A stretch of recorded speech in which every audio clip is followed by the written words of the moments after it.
Assalamualaikum warahmatullahi wabarakatuh. Bagaimana kabarnya Ananda yang soleh dan soleha? Mudah-mudahan dalam keadaan sehat dan selalu dalam lindungan Allah Subhanahu wa Ta'ala. Amin, amin ya Rabbal 'Alamin.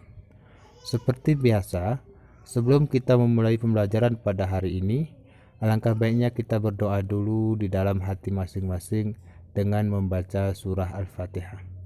Berdoa dimulai. Berdoa selesai. Ananda yang soleh dan soleha, minggu yang lalu kita sudah belajar tentang sumber daya manusia. Yang pertama jumlah dan sebarannya, yang kedua piramida, yang ketiga pertumbuhan. Nah, pada hari ini kita akan lanjutkan tentang kualitas penduduk negara Indonesia. Dari mana kita bisa melihat kualitas penduduk negara Indonesia? Yang pertama, tingkat pendidikan penduduk negara Indonesia kita lihat dari dua indikator. Yang pertama, angka harapan lama sekolah dan rata-rata lama sekolah. Angka harapan lama sekolah ini diartikan sebagai lamanya sekolah dalam tahun yang diharapkan akan dirasakan oleh anak pada umur tertentu di masa mendatang. Nah, sedangkan rata-rata lama sekolah mengacu pada jumlah tahun yang digunakan oleh penduduk suatu negara dalam menjalani pendidikan formalnya. Yang kedua, tingkat kesehatan penduduk Indonesia.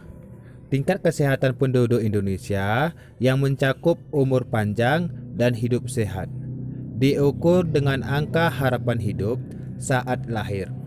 Angka harapan hidup pada waktu lahir adalah suatu perkiraan rata-rata lamanya hidup sejak lahir yang akan dicapai oleh suatu penduduk. Yang ketiga, tingkat kesejahteraan penduduk Indonesia. Tingkat kesejahteraan penduduk Indonesia digambarkan oleh indikator pengeluaran per kapita yang disesuaikan atau daya beli. Pengeluaran per kapita yang disesuaikan atau daya beli adalah kemampuan masyarakat dalam membelanjakan uangnya dalam bentuk barang maupun jasa.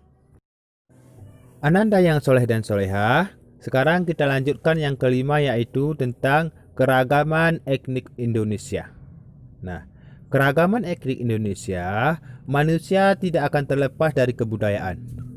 Manusia umumnya akan membentuk kebudayaan dimanapun ia berada. Nah, sekarang kita lihat yang pertama, yaitu tentang keragaman suku bangsa Indonesia.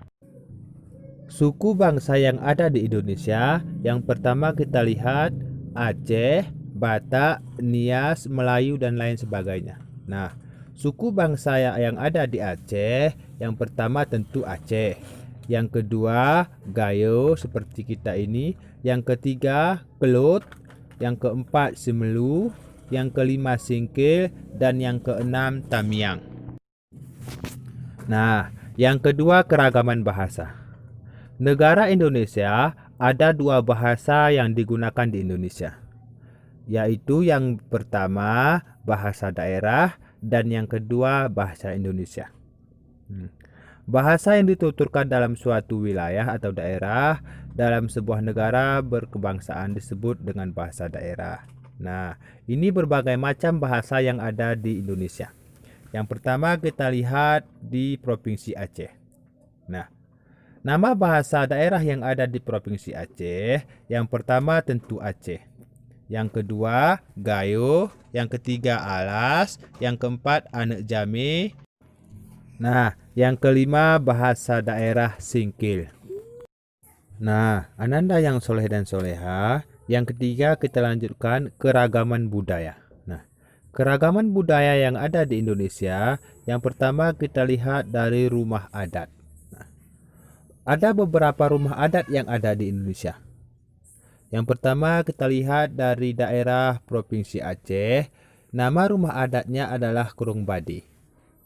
Kalau di Sumatera Utara, nama rumah adatnya adalah Bolon. Yang ketiga Sumatera Barat, rumah adatnya adalah gadang, dan lain sebagainya. Nah, yang kedua, pakaian adat dan senjata tradisional. Nah, di Indonesia ada beberapa pakaian adat dan senjata tradisional. Nah, yang pertama kita lihat dari Aceh, pakaian adatnya adalah baju inong. Kalau dari Batak, ulos. Kalau dari Minangkabau, baju kurung, dan Sulawesi Selatan, baju bode. Nah, begitu juga dengan senjata tradisional yang ada di Indonesia. Yang pertama kita lihat dari asal Aceh, yaitu rencong. Kalau dari Sumatera Barat, kari. Kalimantan, mandau. Dan DKI Jakarta, parang ataupun golok. Dan lain sebagainya. Nah, yang ketiga lagu daerah dan alat musik.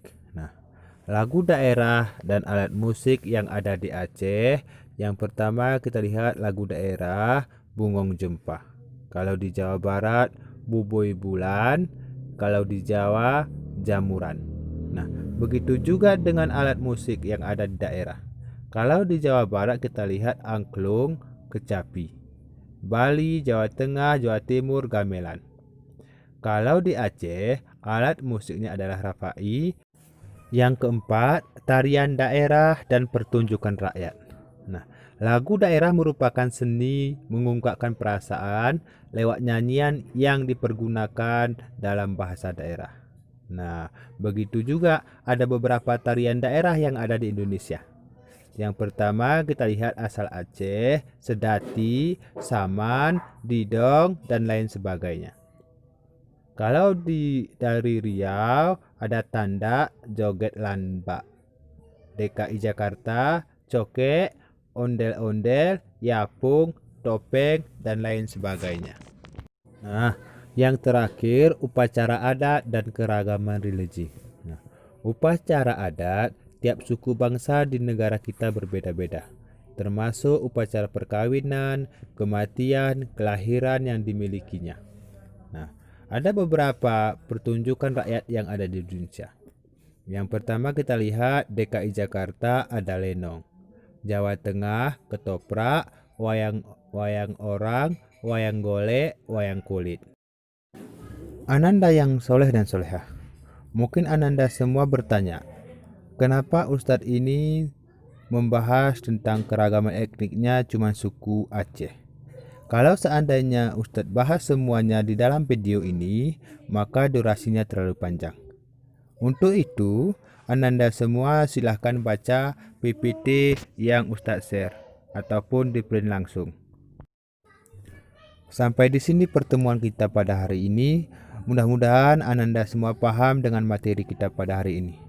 Kalau memang tidak paham dengan materi kita pada hari ini, silahkan langsung ditanyakan kepada Ustadz. Kita tutup pembelajaran kita pada hari ini dengan membaca kafaratul majlis.